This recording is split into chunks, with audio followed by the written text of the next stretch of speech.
Hello, my name is Harm, and I have VACTERL syndrome.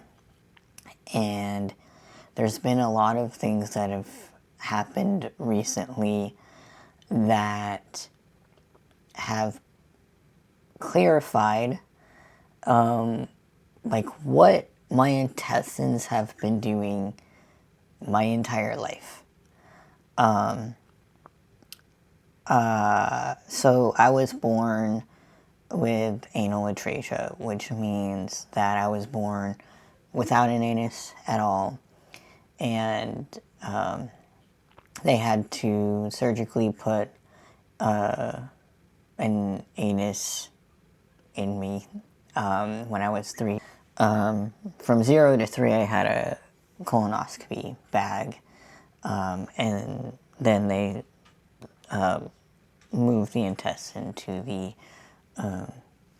anus, which is basically just an open hole. It doesn't close, doesn't really have nerves, just a hole. I've always had chronic constipation ever since I was born. I would have these series of, laxatives, enemas, suppositories, all of that, to move stool in my system. I knew that I had chronic constipation. I knew that I had trouble going to the bathroom. I knew after getting medical help after a big medical gap in my childhood that my intestines don't contract well, or that there's very little muscles to my intestines. But I didn't understand what that all meant. I didn't know, no one really explained much. The one thing that doctors and people kept telling me was to eat high fiber, low fat diet. And so throughout my life, I would pretty much flip-flop with that. So I would eat high fiber. I would eat, black beans and broccoli and spinach and Brussels sprouts. I would do like these big stir fry stuff, and sometimes I would have salads that were just, spinach with a little bit of ranch dressing. But it was weird because even with my medication, when I did all of that, my stomach would get worse. I would have more pain, more bloating. I would have really bad gas. And it was actually harder for stool to pass through me. But then when I flipped to eating junk food, all of a sudden I would have a bowel movement. And I didn't understand why that was happening, because junk food is supposed to not do that, right? It's supposed to be unhealthy. It's supposed to be green vegetables is what's supposed to make everything good, right?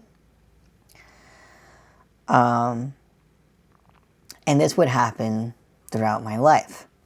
I would just flip-flop, and I would go from, having really bad pain and constipation and eating treatments on top of daily medication to, having kind of better bowel movements. It was never 100% correct. And with certain medication, it's a lot better, specific combination. But diet can make it better or worse. And then recently, because I was trying to follow the high fiber diet, I was like, you know what? Why don't I try one of these fiber sodas? Because it has like 9 grams of fiber in it, and it's like, you know, so easy to just add to your fiber grams, right?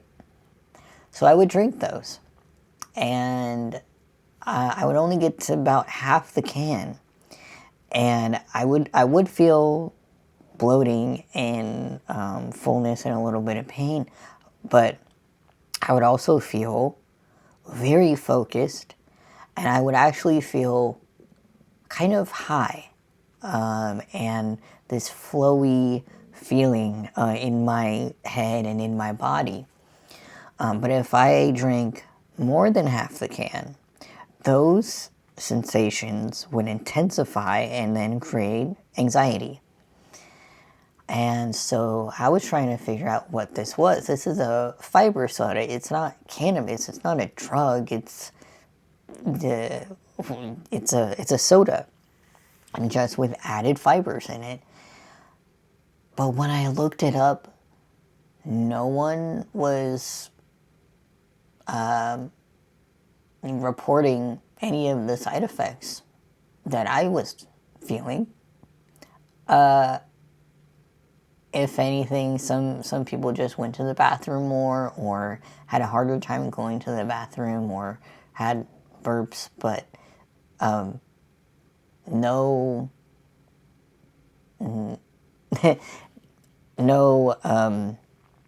almost like drug effects from it, right? So that was weird. Until when in my research I found out that fiber needs movement. My intestines don't contract like this. If anything, they might do something like this, but they don't contract. So, and that's why I have medication to push the stool through. So the fiber soda was literally fermenting in my gut, and the chemicals from that soda was affecting my vagus nerve and causing those, what is it called, physiological effects. It was acting a lot like how alcohol is made, but in my gut with this fiber soda, because fiber needs movement. And if there is no movement, it just sits there.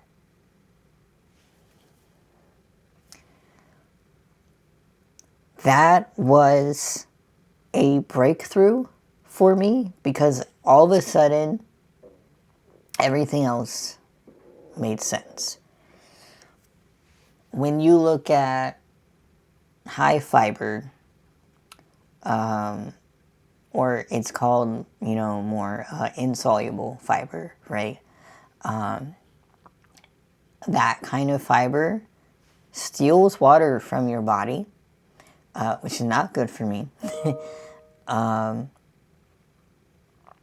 And then what high fiber is supposed to do is bulk up your stool so that it can pass. But if you don't have contractions, it just sits there. And with insoluble fiber, like a lot of green vegetables, it will just sit in your gut. And that is what causes a lot of pain and bloating and gas, because the food is literally sitting there and then being fermented by bacteria. And the more that you eat and the more that it sits there, and this is something in childhood that I think that a lot of people, doctors and parents, get this mixed up. Even when you're chronically constipated, and you still have bowel movements coming through, what's actually happening is you have like this hard mass of stool, right? And it's hard because of all the fiber, but there's no contraction to move it. And so when you eat, if you have any movement at all, what the new food does is it kind of like goes around the mass, and then you have a bowel movement. And for people who have anal atresia or this kind of syndrome, a lot of times it's as an accident.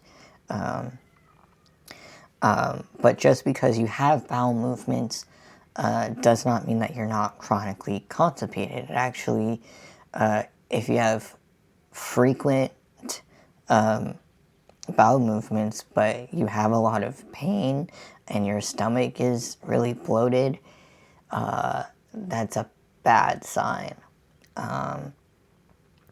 So when I was feeling the pain and bloating and not really being able to go to the bathroom, that was because all of the fiber that I was told to eat just sat there. And the reason why junk foods help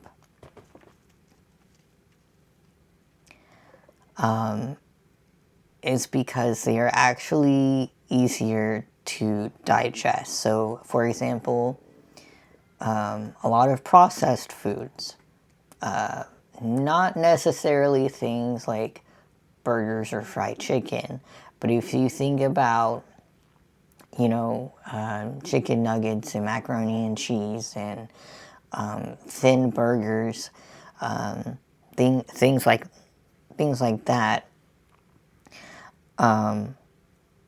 white bread, white tortilla, white starches,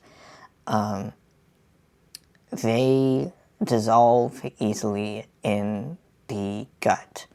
And so that makes it easier to pass. And actually the fat that's in a lot of junk foods creates this, I guess, gel-like stuff to make it actually easier to pass as well. So by the time that it gets to the gut, it's already kind of dissolved. So your intestines don't have to constantly contract for the junk food to go through. Now, that's a little bit different for something that's higher in fat content, such as fried chicken or like a giant burger and fries, things like that. Too much of that can also be bad. But that was explaining why when I switched from whole wheat to white starches and more processed foods, why I was suddenly going to the bathroom when high fiber foods did the opposite. There were a lot of times, in fact, where processed foods would be the only thing that I could eat, even with like chronic constipation, and still like have ease, like I didn't have a stomach ache after it.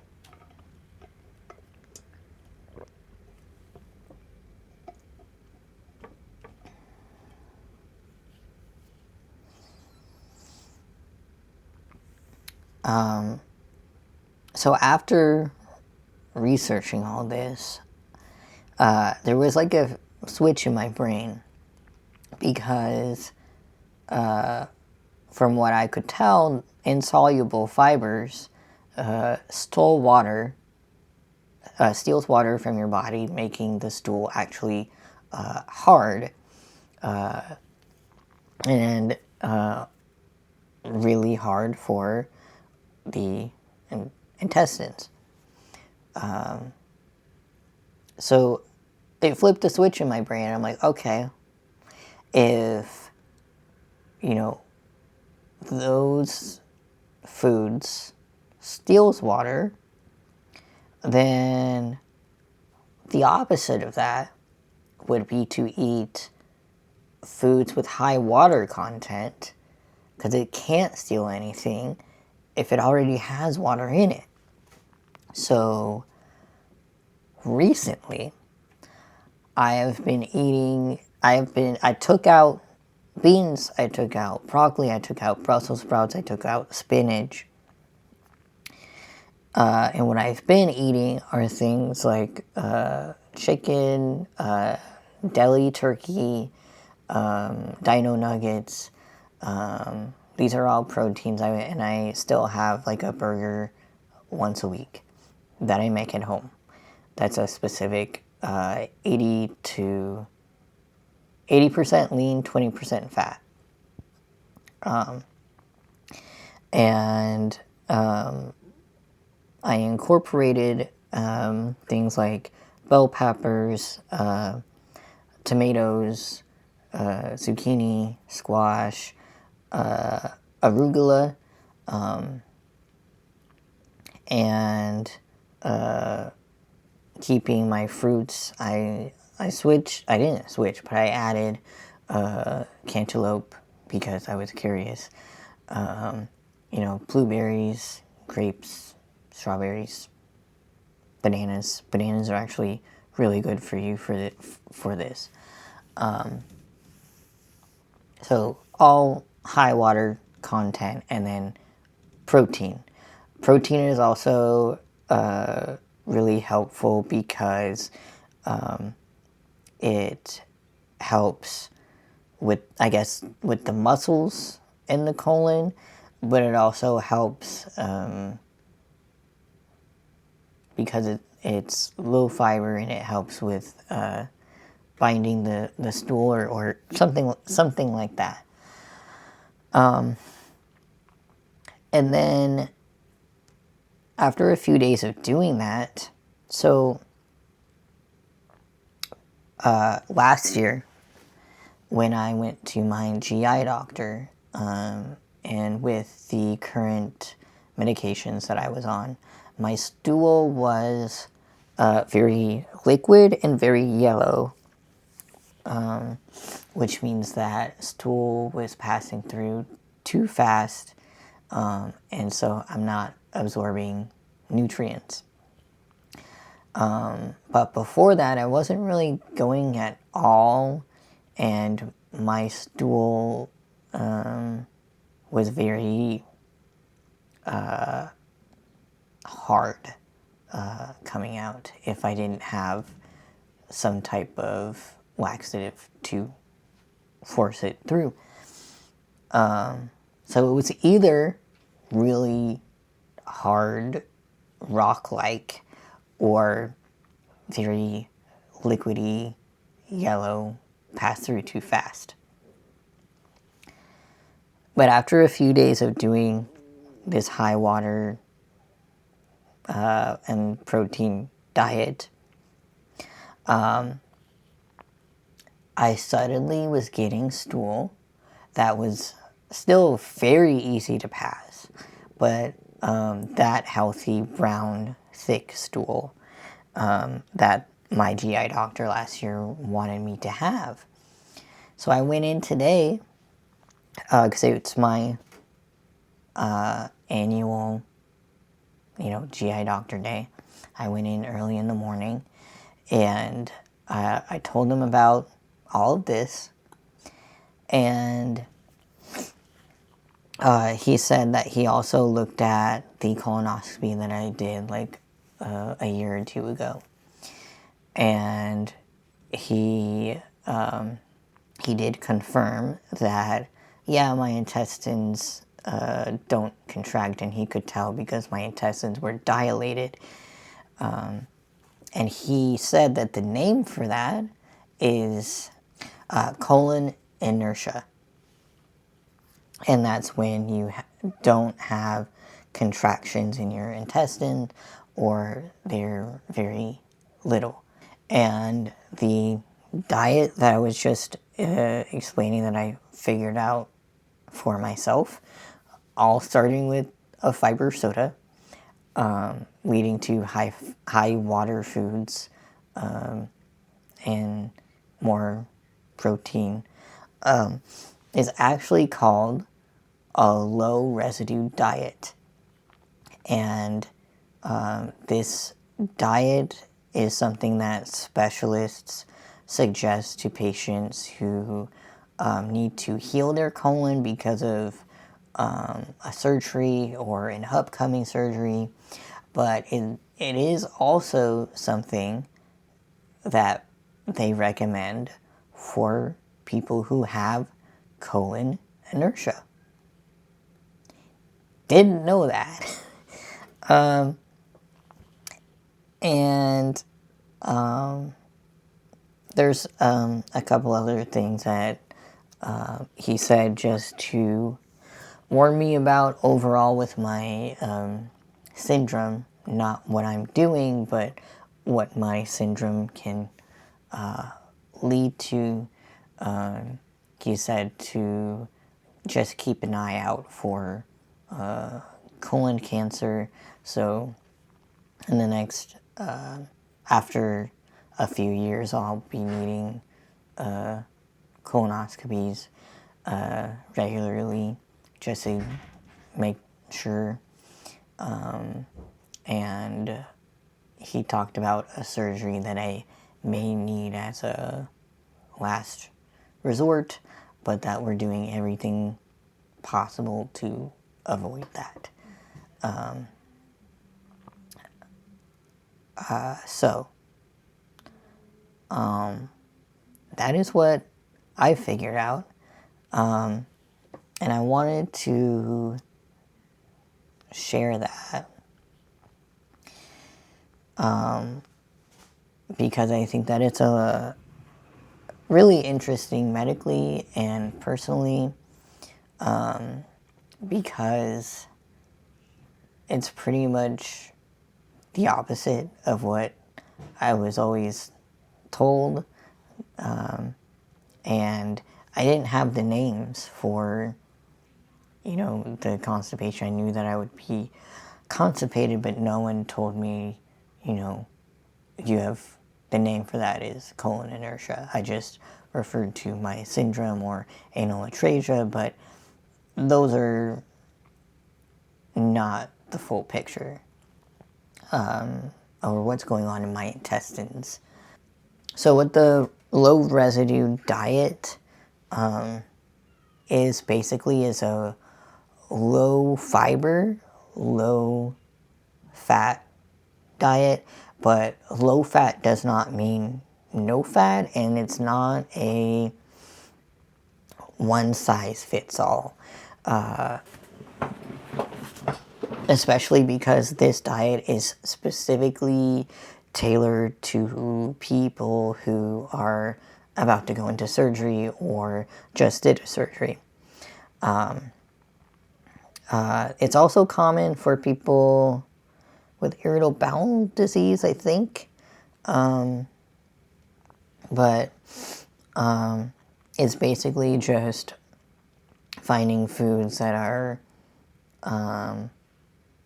low in fiber, because what you actually want is for, the intestines to have a really easy time passing through. So you don't want anything that steals water. You don't want anything that bulks up stool. You don't want anything that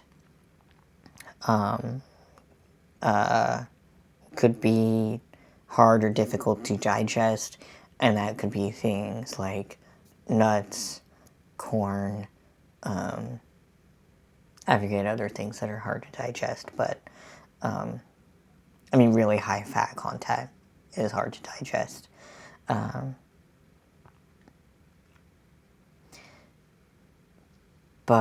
And for me, I found that high water foods help a lot. So don't tell your kids to avoid fruits just because they could have an accident. It's actually really hydrating and important. And overall water content, I want to talk about that a little bit. Drinking water is still very important. It is still very important. Especially if you're on laxatives, if you have chronic constipation, water intake is still important because you're losing water from other places. When you have constipation, when you have laxative regimen, it's taking water from other parts of your body, so other parts of your body aren't getting enough water unless you drink enough of it. That's why it's really easy for us to get dehydrated. I didn't understand that growing up, why I was so dehydrated all the time. With that said, water alone is not going to help the intestines. This is something that is misunderstood, that just because you drink a lot of water doesn't mean that you'll suddenly have bowel movements. It can help. It can definitely help, but water alone goes through your system too quickly to affect your bowel movements, because your bowel movements are at like the end, like the very end of your digestion. So you need stuff in your system to add to the hydration, instead of something that's more short term. So this is for your overall body. Yes, it can help stools, but it's not going to help you be unconstipated.